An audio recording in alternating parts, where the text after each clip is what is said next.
আমি সাক্ষ্য দিচ্ছি যে আর জোরে আল্লাহ তাআলা ব্যতীত আর কোনো মাবুদ নেই,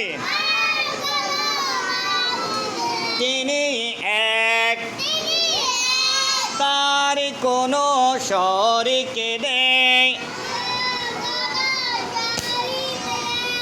আমি আরো সাক্ষ্য দিচ্ছি যে জোরে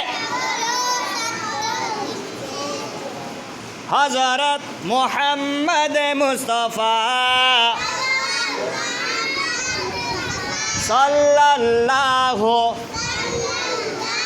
আলাইহি ওয়াসাল্লাম তার প্রিয় বান্দা ও রাসূল।